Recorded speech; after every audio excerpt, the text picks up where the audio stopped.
Bonjour, bonsoir, j'espère que vous allez bien. Je suis content de vous retrouver. Aujourd'hui, on parle de vertèbres, on parle de la santé de la colonne vertébrale, de soulager les douleurs, de garder sa mobilité. Vous le savez, les conseils que je vous donne aujourd'hui ne remplacent pas les conseils d'un professionnel de la santé. Je vous invite d'ailleurs à aller en consulter un.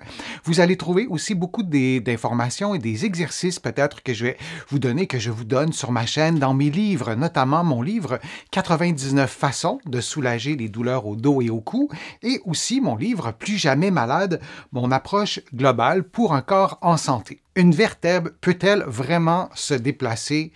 On me pose souvent la question d'une part, et je vois beaucoup de commentaires de personnes qui précisent qu'ils ont une vertèbre de déplacée, qui vont consulter un intervenant en santé, un professionnel de la santé pour se faire replacer la vertèbre jusqu'à ce que la vertèbre se redéplace et on reconsulte le même professionnel de la santé pour se faire replacer la vertèbre. Alors, je voulais parler de cette expression-là et d'abord spécifier qu'une vertèbre, ça ne voyage pas, ça ne se déplace pas.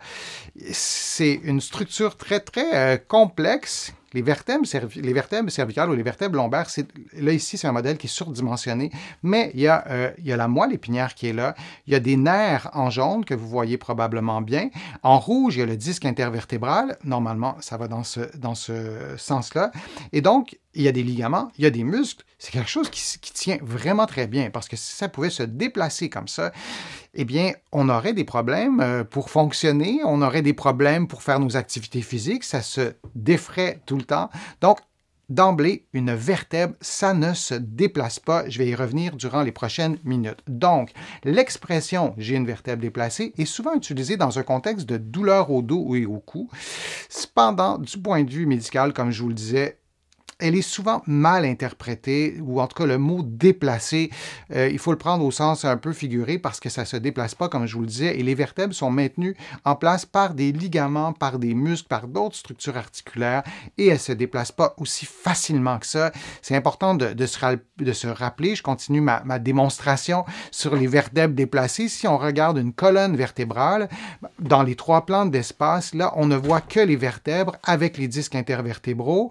On voit que c'est un casse-tête, ni plus ni moins, très complexe à réaliser en ne tenant compte des vertèbres. Et on pourrait les regarder de près. Et quand on place la colonne vertébrale à l'horizontale, on voit qu'il y a des courbures. Et ces courbures-là, elles sont naturelles. Si on a... je vous montre une photo, mais j'ai un squelette à côté de moi, et il est construit comme ça. Les facettes articulaires, les articulations des vertèbres sont conçues pour déjà donner une forme à la colonne vertébrale. Donc, vous voyez à quel point c'est bien structuré. Et là, on n'a pas ajouté les autres pièces du casse-tête. On a les vertèbres en blanc, les disques intervertébraux en rouge.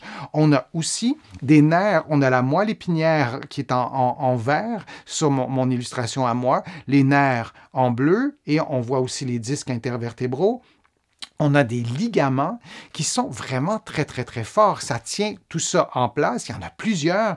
Vous voyez qu'il y a des ligaments qui sont complètement à droite de l'illustration qui est à droite. On en a sur les épines. Là, ici, sur mon modèle anatomique, il y aurait des ligaments qui seraient situés ici. Il y a des ligaments qui seraient situés de ce côté-là. Si je vous les remonte sur l'illustration, là, peut-être que le lien se fait mieux. Donc, il y a beaucoup, beaucoup de ligaments qui tiennent tout ça en place. Ça ne peut pas se déplacer aussi facilement qu'on pourrait le prétendre. Dans certains contextes, certains problèmes de santé, ou plutôt particularités biomécaniques et anatomiques, on a le spondylolisthésis, et ça, c'est un glissement d'une vertèbre vers l'avant ou vers l'arrière, parce qu'on aura des particularités anatomiques à cette vertèbre-là. C'est pas si fréquent, un spondylolisthésis, c'est pas exceptionnel, mais on a donc un désalignement de la colonne vertébrale. Mais lorsqu'on a un spondylolisthésis, il n'y a pas un intervenant qui va vous replacer votre spondylolisthésis, ça va se déplacer, on va le replacer, ça fonctionne pas comme ça. Et de le prétendre, moi, si je prétendais ça et j'annonçais ça comme approche, j'aurais probablement la visite de mon ordre professionnel parce que c'est pas très, très conforme à la réalité. Donc, oui, il peut y avoir un désalignement, mais c'est pas dans le sens de s'est déplacé, on replace, on déplace, on se replace. Ça fonctionne pas comme ça. Une vertèbre ne voyage pas. Et un spondylolisthésis, je vous en ai déjà parlé sur ma chaîne, je vous le remontre, hein, c'est un glissement d'une vertèbre et des vertèbres, il y a un désalignement, vous le voyez, et il y a plusieurs niveaux, et ça peut causer de la douleur, ça peut causer des problèmes, ce serait le sujet d'une autre vidéo, mais on a un glissement, mais qui est relativement permanent. Encore une fois, on ne peut pas déplacer et replacer ça. Et si je vous donne un peu plus d'informations, donc en dressant un portrait clinique simpliste d'une vertèbre déplacée, on obtient parfois un traitement mal adapté à la véritable condition de la personne. Et ça, c'est vraiment dommage.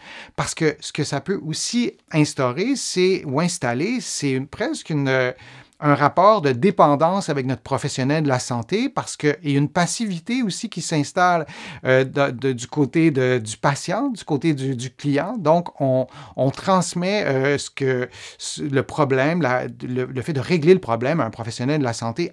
Or, dans un contexte de spondylolisthésis, on sait très bien qu'un programme d'exercice, notamment la stimulation des muscles stabilisateurs du tronc, les abdominaux, je vous ai déjà parlé de tous ces muscles-là, lorsqu'on stimule ces muscles-là, et ça, c'est pas moi qui peux le faire pour un patient. Moi, je peux accompagner mon patient, l'aider, contribuer à sa motivation. Je peux lui donner les meilleurs exercices pour sa condition, mais lui devra les faire aussi.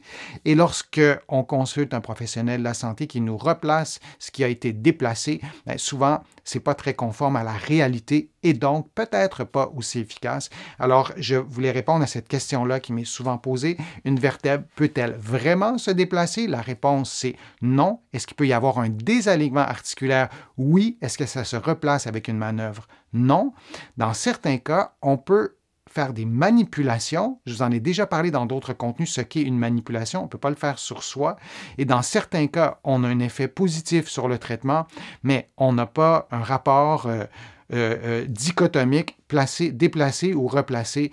Ça, je pense que c'est erroné de le voir comme ça. Je vous remercie d'avoir été là. Je vous invite à visiter mon site web, le www.denisfortier.ca. Vous allez pouvoir y faire une contribution si vous le souhaitez, une contribution financière, mais aussi une contribution par clic. Vous allez pouvoir trouver comment faire. Ça m'aide à continuer à vous présenter autant de contenu. Je suis toujours ravi de le faire. Sur mon site web, vous allez trouver aussi un blog avec beaucoup d'informations. Tout ça est gratuit. Vous allez pouvoir vous abonner à une infolettre, toujours gratuitement. Vous allez pouvoir aussi vous abonner à des courriels thématiques, donc vous allez recevoir des courriels sur des thèmes précis et vous allez trouver beaucoup d'informations dans mes livres que vous pouvez trouver partout au Canada, en librairie et sur le web. Et mes livres sont aussi de l'autre côté de l'Atlantique, notamment mes livres sur les problèmes de dos et de cou, sur le vieillissement. Mon plus récent livre, Plus jamais malade, mon approche globale pour un corps en santé, et il y en a beaucoup d'autres.